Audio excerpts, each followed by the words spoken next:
Assalamualaikum warahmatullahi wabarakatuh. Salam Nusantara, salam sejahtera untuk kita semuanya. Salam, Om Swastiastu, Namo Buddhaya, salam kebajikan, Rahayu. Saudara-saudaraku sebangsa tanah air yang saya cintai, saya banggakan. Bertemu lagi dengan saya, Agus Mar dari lereng Gunung Slamet di Banyumas, Jawa Tengah. Hari ini hari Jumat, tanggal 12 Januari 2024.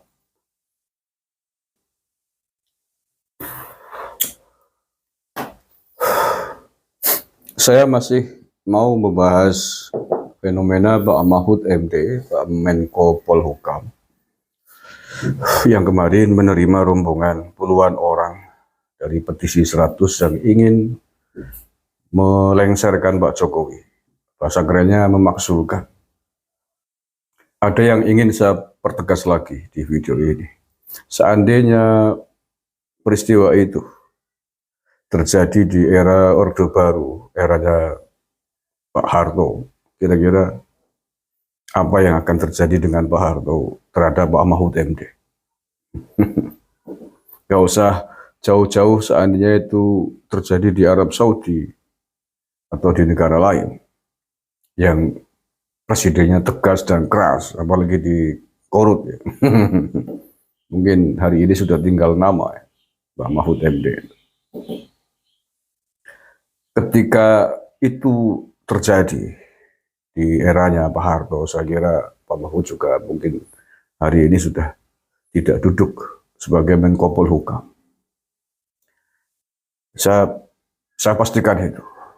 Lah ya, bagaimana mungkin Pak Mahfud MD ketika itu menerima rombongan tersebut dalam posisi resmi sebagai Menko Polhukam, diterima di ruang kerjaannya, di kantornya.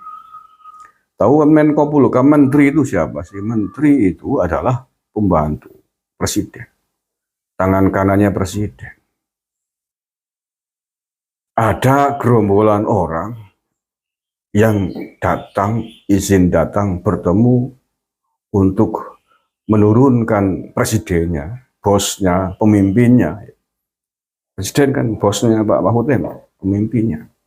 Kemudian tiba-tiba diterima dengan baik, diajak diskusi, dikasih tahu step-stepnya itu. Lucu kan? Lucu-lucu patok. Nah ya, bukannya kemudian ditolak dan dikasih warning, tapi malah diterima dengan baik, dikasih masukan-masukan itu. Ini caranya begini, ini butuh waktu sekian lama. Allah garis.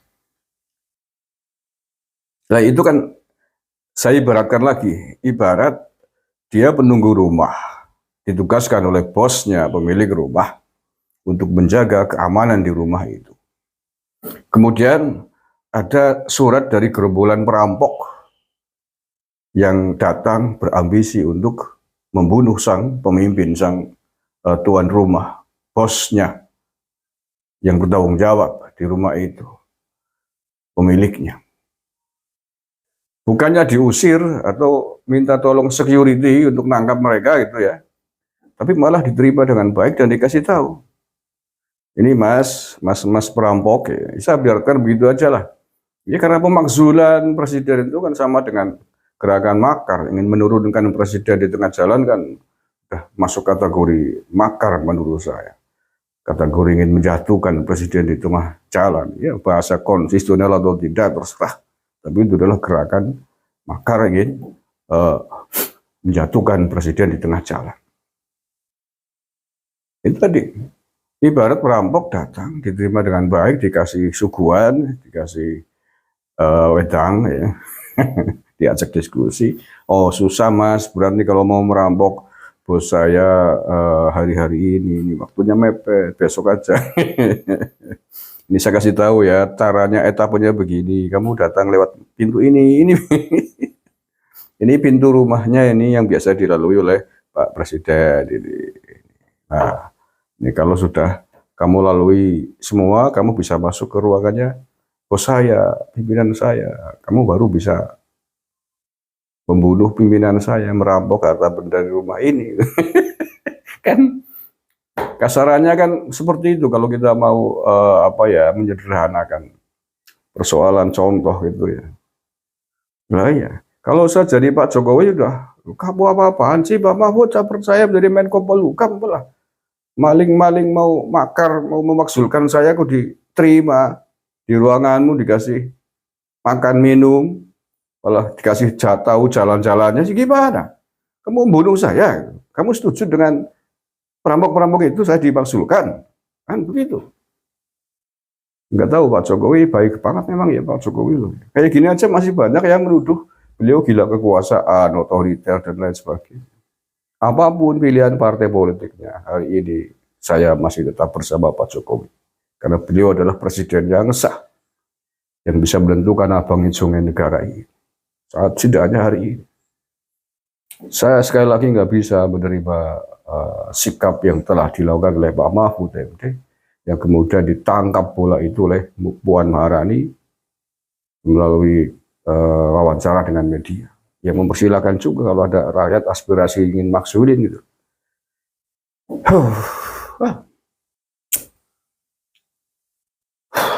Jadi kalau kemudian ada pihak yang mencurigai Pak Mahfud MD bersekongkol dengan mereka dalam konteks arah pemaksulan Presiden Jokowi di tengah jalan, sangat wajar, sah dari sikap yang dilakukannya itu. Kalau ada pihak yang mengatakan begitu. Tapi lagi-lagi beliau bukan politisi. Apa yang dilakukan itu secara politik ya, dia kan cawapres. Cawapresnya Pak Ganjar. Itu jelas menghancurkan reputasi. Dan membahayakan, karena membahayakan kredibilitas keamanan negara. Telah memberikan lampu hijau, menggelar karpet merah kepada para orang-orang yang ingin menurunkan Pak Jokowi di tengah jalan. Coba kalau dia politisi pada saat itu nggak usah babi bu di luar pintu Menko Polhukam, Anda marah-marah kepada mereka. Ini orang-orang nggak jelas gitu. Sampaikan ke wartawan mau maksudin Jokowi, saya yang bela walaupun saya capres berbeda dengan Pak Jokowi. Mestinya begitu, tegas. Oke ya. Yang terakhir, ya untung di Indonesia, negara yang sangat demokratis, apa-apa dibolehin, orang teriak-teriak khilafah juga masih dibiarin gitu ya. Kita lihat saja. Untung, sekali lagi untung bukan di eranya Pak Soeharto almarhum. Kalau di eranya Pak Harto, ada menteri kalau terima gelombolan mau melengsarkan beliau, ya pasti udah ditangkap lah semuanya.